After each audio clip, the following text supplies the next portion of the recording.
So welcome to Tarun IAS. My name is Rohit Kumar. आजकल एक मुद्दा काफी चर्चा में है। आप सभी को पता होगा, तमिलनाडु गवर्नमेंट से संबंधित हर जगह द हिंदू हो, इंडियन एक्सप्रेस हो, हर जगह न्यूज में आपको यही चीज देखने को मिलेगा। आपका more than just an address, है ना। कहानी को आज समझेंगे। कहानी जो है कुछ इस तरीके से है। आपका governor and chief minister at the logger heads, एक राज्यपाल और एक मुख्यमंत्री आमने सामने। तमिलनाडु की कहानी है। प्रश्न यहां पर बनते हैं, राज्यपाल से संबंधित है, राज्यपाल के अधिकारों से संबंधित है, राज्यपाल के लिए भारत के संविधान, हमारे कॉन्स्टिट्यूशन में क्या कहा गया है ना, या मुख्यमंत्री के बारे में क्या कहा गया है। इन सभी चीजों के बारे में थोड़ा सा हम जानेंगे। सबसे पहले दो चार प्रश्न जो है पूछे गए हैं, उस पर हम चर्चा कर लेते हैं। प्रश्न यहां पर है कि what lead Tamil Nadu governor R N. Ravi to walk out of the assembly. प्रश्न यहां पर यही है कि क्या रीजन था कि असेंबली से वहां के जो गवर्नर, तमिलनाडु के गवर्नर थे आर.एन. रवि साहब, वो वॉकआउट कर जाते हैं, वहां से चले जाते हैं बिना एड्रेस किए हुए। कुछ मुद्दे पर ही उन्होंने बात किया और चले जाते हैं। दूसरा सवाल यह है कि क्या ऐसा इंसिडेंट पास्ट में कभी हुआ था, इससे पहले भी इस प्रकार के सिचुएशंस आपको देखने को मिले थे। और तीसरा प्रश्न कहा जाता कि how does constitutions lay down the power of the governor. कहा जाता कि जो गवर्नर की पावर है, इसके ले डाउन संविधान कैसे करता है, इस पर भी चर्चा करने की जरूरत है। और is there is a solution of the card, क्या इस कार्ड के माध्यम से कोई समस्या का समाधान है। इन सभी प्रश्नों का चर्चा हम करते हैं इसके बारे में कि मुद्दा क्या था और मुद्दे पर चीजें क्या थी। चलिए ब्रीफली हम इस चीजों को समझेंगे। कहानी है तमिलनाडु की असेंबली में। कहानी है आपका एक ड्रामेटिक सीन देखा गया 9 जनवरी को। राज्यपाल साहब महोदय आते हैं और सदन की शुरुआत करते हुए वो एड्रेस करना शुरू करते हैं। एड्रेस में जो कैबिनेट के द्वारा बनाया गया कुछ प्रपोजल था, और प्रपोजल को बोलना था, उनको एड्रेस करना था, है ना, रिकॉर्ड करवाना था। लेकिन कुछ मुद्दों को बिना रिकॉर्ड करवाए हुए हमारे तमिलनाडु के गवर्नर जो है वहां से वॉकआउट हो जाते हैं, जिसके कारण से सदन में एक तरीके से ड्रामेटिक मोमेंट क्रिएट हो जाता है, एक चहल पहल, हलचल सी मच जाती है। और यहां पर चीफ मिनिस्टर और गवर्नर के बीच में एक तरीके से वर्चुअल आप कह सकते हैं कि कोल्ड वॉर जैसी स्थिति उत्पन्न हो जाती है। अब इसी वॉर के सिलसिले में हम बात कर रहे हैं चीफ मिनिस्टर के एम.के. स्टालिन साहब, और इनके बीच में ये चीजें होता है। अब सब्सिक्वेंटली मिस्टर रवि जो है वहां से जब वॉकआउट करते हैं तो एक बहुत बड़ा मुद्दा यहां पर आकर बनता है। अब यहां पर एक मुद्दा, प्रश्न यहां पर यह बना कि is the governor bound to follow the direction of a state government. क्या राज्यपाल राज्य सरकार के निर्देशों का पालन करने के लिए बाध्य है। अब इसी मुद्दे को लेकर यहां पर चर्चा हो रही है। अब इस मुद्दे को समझते हुए हमें यह समझने की आवश्यकता है कि क्या संविधान क्या कहता है। दरअसल संविधान के आर्टिकल 154 को हम समझेंगे। संविधान के आर्टिकल 154 यह कहता है कि executive power of the state, राज्य की जो एग्जीक्यूटिव पावर है, राज्य की जो कार्यपालिका शक्ति है, कार्य शक्ति है, वो गवर्नर के हाथों में होता है।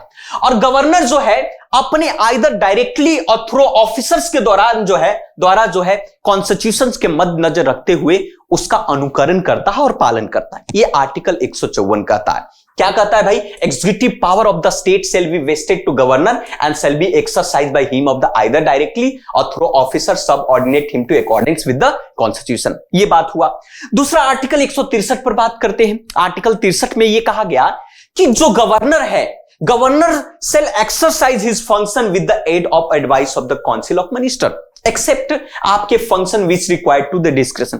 कहा कि गवर्नर का दायित्व जो है, गवर्नर का जो कर्तव्य है, आर्टिकल 163 में यह कहता है कि सारा काम जो है अपने कैबिनेट मिनिस्ट्री जो है ना, खास करके अगर हम बात करें काउंसिल्स ऑफ मिनिस्टर के एडवाइस पर, उसके सलाह के अनुसार से काम करेगा। कुछ चीजों को छोड़कर, क्योंकि कुछ चीजों जो है बुद्धिमत्ता के बेस के आधार पर है, डिस्क्रिशनरी है, आपका से विवेकाधीन है, तो कुछ मुद्दे को छोड़कर ज्यादातर जितने भी जो कार्य हैं वो काउंसिल्स ऑफ मिनिस्टर की राय सलाह के आधार पर करेगा। आर्टिकल 163 ये कहता है।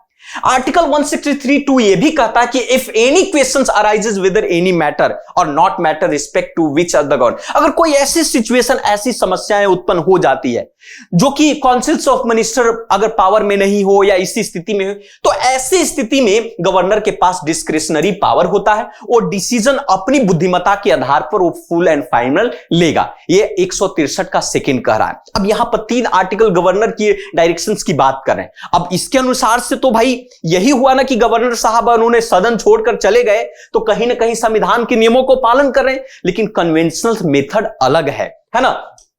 इस पावर का दुरुपयोग भी किया जा सकता है इस चीज पर।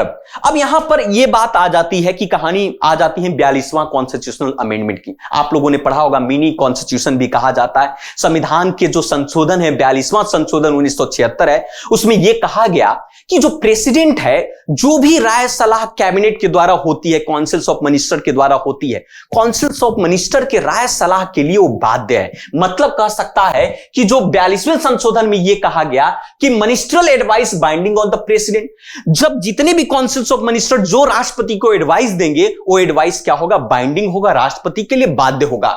लेकिन ये आगे सबसे बड़ी समस्या यह है कि गवर्नर के लिए ऐसा 42वें संशोधन में कुछ कहा नहीं गया है ना। मतलब यह हो सकता है कि भाई गवर्नर के लिए काउंसिल्स ऑफ मिनिस्टर का जो डिसीजन है वो बाइंडिंग नहीं है, तात्पर्य तो यही हुआ ना। लेकिन सुप्रीम कोर्ट कहता है, सुप्रीम कोर्ट, भारत का सुप्रीम कोर्ट यह कहता है कि अगर हम बहुत सारे लैंडमार्क जजमेंट की बात करें तो जजमेंट के अनुसार से जो डिस्क्रिशनरी पावर है, उस डिस्क्रिशनरी पावर का लिमिट भी है। गवर्नर ऐसा नहीं कि हमेशा मनमानी करेगा, काउंसिल्स ऑफ मिनिस्टर की बात को मानना पड़ेगा।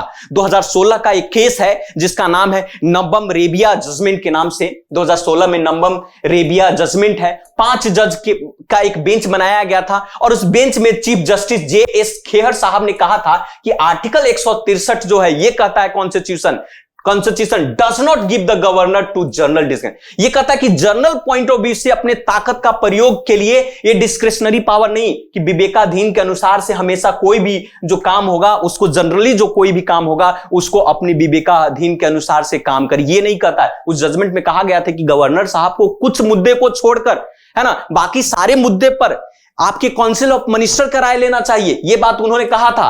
तो मतलब यह हुआ कि भाई काउंसिल्स ऑफ मिनिस्टर का एडवाइस लेना ही लेना है। शमशेर सिंह बनाम पंजाब वाले केस में भी यही बात कही गई कि प्रेसिडेंट और गवर्नर जो है दोनों फॉर्मल पावर दोनों का सेम ही है, तो ऐसी स्थिति में प्रेसिडेंट पर जो चीजें लागू होती है गवर्नर पर भी लागू होती है, कुछ एक्सेप्शनल सिचुएशन को छोड़कर। तो गवर्नर साहब को इस बात को भूलना नहीं चाहिए कि काउंसिल्स ऑफ मिनिस्टर जो भी कह रहा है उसको समझने की जरूरत है। अब एक मुद्दा यहां पर यह भी है कि एक चीज देखा गया कन्वेंशनल्स के आधार पर, आप देखेंगे कि नॉन बीजेपी रूल वाले जितने भी स्टेट हैं, खास करके गैर बीजेपी वाले शासन में, तो ये ज्यादातर कन्फ्लिक्शन मुख्यमंत्री और राज्यपाल के बीच में कन्फ्लिक्शन देखने को मिल रहा है। जैसे उदाहरण के तौर पर नॉन बीजेपी जितने भी स्टेट है, खास करके केरला हुआ, तमिलनाडु हुआ, पश्चिम बंगाल हुआ, इन सभी राज्यों में, महाराष्ट्र हुआ, इन सभी राज्यों में कहीं ना कहीं गवर्नर के कन्वेंशंस को देखने को मिल रहा है। ऐसी स्थिति में यह कह सकता है कि गवर्नर जो है अपने पावर का गलत उपयोग उठा रहे हैं।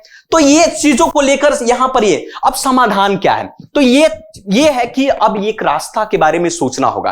कई बार सरकारिया कमीशन ने भी रास्ता दिया था और कहा था कि गवर्नर जो होता है सरकार की देखरेख के लिए होता है, न कि सरकार को बनाने के लिए। ऐसे मद्देनजर में यह होना चाहिए कि सेंटर को चाहिए कि मुख्यमंत्री के राय सलाह के माध्यम से गवर्नर उस राज्य के लिए चुने, न कि उसके विरोधाभास के लिए। तो ऐसे बहुत सारे एक्सपर्ट ने यह कहा है कि अगर सेंटर और स्टेट के रिलेशंस को इंप्रूव करना है तो बहुत सारे कमिटी ने बहुत सारे प्रपोजल दिए और कहा कि भाई चीफ मिनिस्टर से कंसुलेशन के बाद ही आप गवर्नर को नॉमिनेट करें, चुने, ताकि ऐसी स्थिति उत्पन्न हो। तो ये मुद्दा काफी गर्म है, काफी चल रहा है। तमिलनाडु को लेकर रोज न्यूज़पेपर में आर्टिकल्स आ रहे हैं, तो इस पर विचार करने की जरूरत है। इससे कई प्रश्न बन भी सकते हैं। तो ये था आज का। So thank you very much. मिलते हैं फिर से दूसरे वीडियो में। बाकी इस चैनल पर बने रहिए। Thank you.